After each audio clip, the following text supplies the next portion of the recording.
안녕하십니까, 이형입니다. 안녕하세요. 오늘은 메이저리그 진출을 위해 포스팅을 신청하고 진행 중인 송성문 선수 얘기를 해보도록 하겠습니다. 언제 갈까요? 지금 가나요? 한 2주 정도 남았죠. 네. 정말 다저스가 관심을 표하고 있습니까? 제가 그 기사를 보고 한번 찾아봤거든요, 출처를. 그게 국내에서는 다저네이션에서 다저스가 송성문 선수에게 관심이 있다라고 나왔는데 다저네이션을 타고 들어가 보니까 소식통이 조선데일리였어요. 그게 현지 언론은 국내 매체를 따고 네. 국내 매체는 현지 언론을 따고 딱 작년에 김혜성이었네.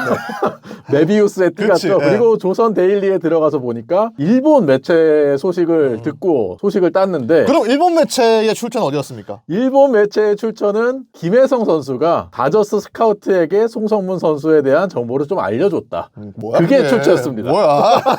그러니까 결국 계속 돌고 도는 거예요. 근데 결국에는 아직까지 확정된 건 하나도 없답니다. 네. 일단 송성문 선수는 좋은 선수죠. 심지어 작년부터는 20도루 이상을 또 이어오고 있다 보니까 굉장히 좋은 시즌들을 보냈습니다. 지난 2시즌 동안의 승리 기여도가 14.91, 리그 1위였습니다. 그렇습니다. 본세보다 더 높은 승리 기여도를 그렇죠. 기록을 하기도 했고요. 2024년부터 타격에 눈을 뜬 모습이 나오고 있고 뒷발 쪽에 중심을 두면서 타격 메카닉을 좀 수정을 한 것이 확실하게 좋아진 비결이 됐어요. 올해 특히 후반기 때 더 좋았고 자완 상대 타율이나 성적도 지난해보다 올해가 더 좋았었고 무엇보다도 송성문 선수의 가장 큰 장점은 내야의 유격수 제외한 여러 포지션을 소화할 수 있다는 점인데 최근에 메이저리그 팀들이 유틸리티 플레이어를 선호하다 보니까 이런 점들도 플러스라고 생각하거든요.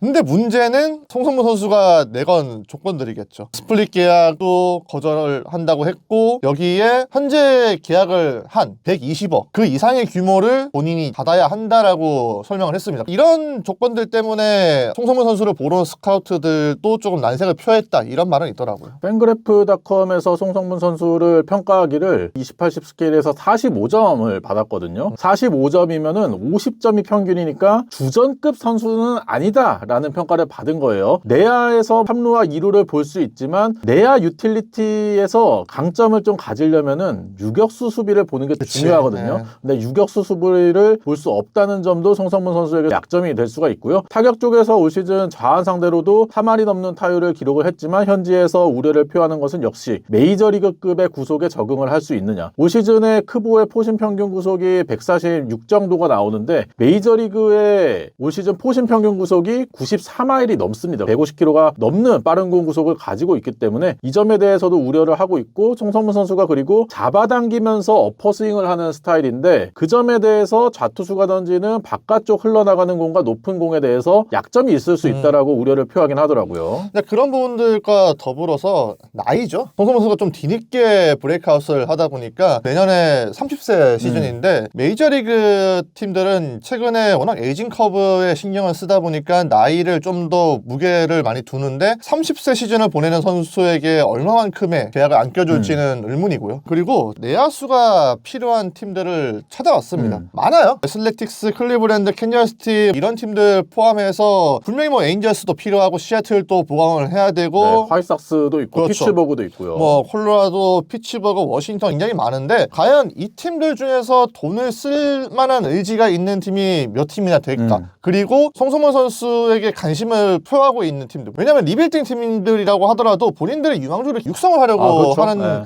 팀들도 있기 때문에 그런 팀들을 제외했을 때 선택지가 그렇게 많지는 않다. 저는 그래서 계속 에인저스를 밀고 있지 않습니까?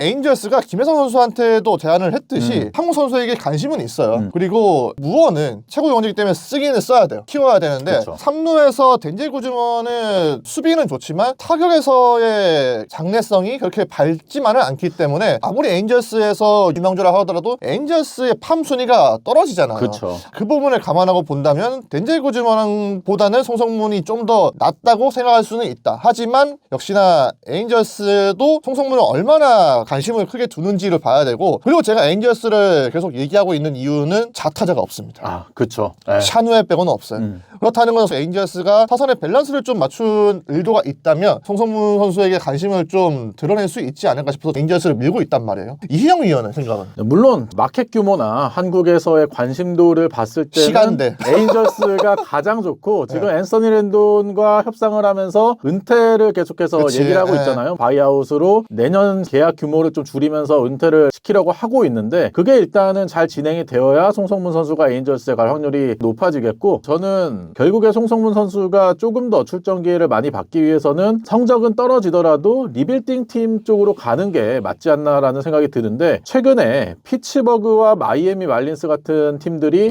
선수협의 제소를 피하기 위해서 투자를 하려고 하고 있거든요. 그런 면에서 마이애미도 지금 내야 쪽을 보강을 해야 되고, 피츠버그 역시 마찬가지이기 때문에 그 팀이 투자 의지를 어느 정도 가지고 있다는 점에서도 관심을 가질 수 있다는 생각이 듭니다. 그러니까 말린스는 3루에 코로노비가 있는데 물론 코로노비를 넘을 수 있다 이런 건 아니지만은 근데 코너노비를 1루로 돌릴 수 있다는 얘기도 있어요. 1루로 돌릴 수 있기 때문에 마이애미도 3루수를 구할 수 있고 2루에는 엑세비어 에드워즈는 마이애미가 주전으로 생각할 수 있는 선수이기 때문에 송성문 선수가 노릴 수 있는 자리는 아닌 것 같고요. 피츠버그는 3루수가 트리올로죠. 그리고 2루에 닌 요크가 있는데 이건 둘 다 한번 노크를 할 수 있지 않을까 싶은데 피츠버그도 강정호 선수를 데리고 왔고 뭐 배지한 선수도 있었고 하다 보니까 한국 선수에게 관심이 있을 것 같단 말이에요.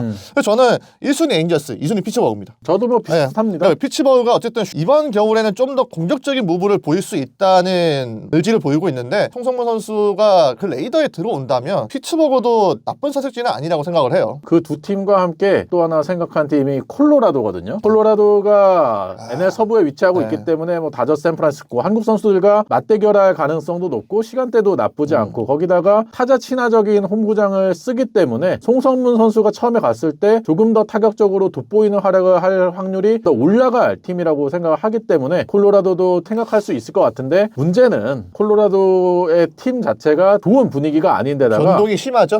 데포데스타와 조시번스 신임 프론트 오피스가 들어선 상황에서 지금 팀 내부를 재정비할 시간이 가질 거라는 예상을 하고 있어가지고 외부 영입을 크게 가져갈 거라는 생각은 안 되거든요. 그런 면에서는 콜로라도는 가능성이 좀 떨어질 수도 있다는 생각이 들어요. 저 로키스는 포지션을 봤을 때 카이 캐러스와 아마도로인데 물론 아마도로는 약간 좀 위험하죠. 저는 일단 베테랑 영입을 우선시 한다면 송성문 선수를 배제하지 않을까 싶고요. 시애틀도 벤 윌리엄스를 그대로 가져가기에는 좀 아쉽긴 한데, 근데 시애틀의 우선순위는 불펜일 겁니다. 불펜 정비를 먼저 한다는 얘기가 많기 때문에 시애틀은 그 이유가 되겠죠. 문제는 송성문 선수가 작년에 김혜성 선수와 비교했을 때 포스팅 요청이 빨랐어요. 김혜성 선수는 12월 초에 하다 보니까 협상 기간이 윈터 미팅이 끝나더라도 여유가 있었는데, 송성문 선수는 제가 봤을 때는 좀 빨라요. 본인은 빠르게 진행이 돼서 안 되면 말고 이런 식 계약이 있으니까 이미. 그러니까 김혜성 선수는 메이저리그에 꼭 가고 싶어 했던 선수였었고, 송성문 선수는 본인이 내건 조건이 수용되지 않는다면 굳이 나가지 않겠다. 이게 가장 큰 변수라고 봐요. 이게 도전하는 입장에서 조건들이 많으면 이루어지지 않을 수가 있습니다. 그리고 김혜성 선수나 김하성 그리고 이정우 선수 같은 선수들은 나이가 젊은 때 갔잖아요. 그렇죠. 근데 송성문 선수는 이미 29살이고 내년에 30살 시즌을 맞게 되는데, 그렇다는 거는 발전 가능성은 굉장히 적은 상태에서 가는 거기 때문에 김혜성 선수의 계약보다 더 많이 받을 수 있을까는 좀 의문이 들거든요. 거기다가 송성문 선수가 당겨치는 유형의 선수인데, 그 전에 미국으로 갔었던 박병호 선수가 비슷한 나이에 갔잖아요. 박병호 선수랑 송성문 선수가 야구 스타일은 다르긴 하지만 타격 어프로치가 당겨치는 어프로치를 가져간다는 점은 좀 비슷하고 나이대도 비슷하기 때문에, 그러한 점도 메이저리그 팀에서 만약에 생각을 한다면 송성문 선수의 조건을 확실하게 다 받아줄 팀이 얼마나 있을지는 좀 의문이 들긴 합니다.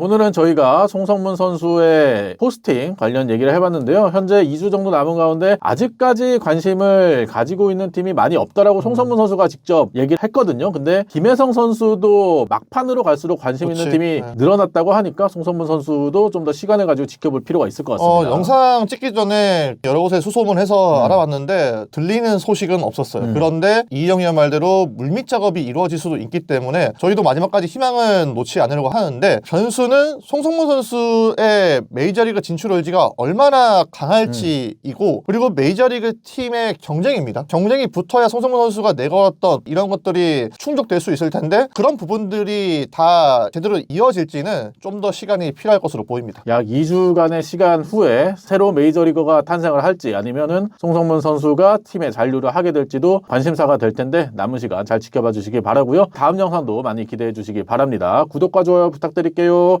안녕.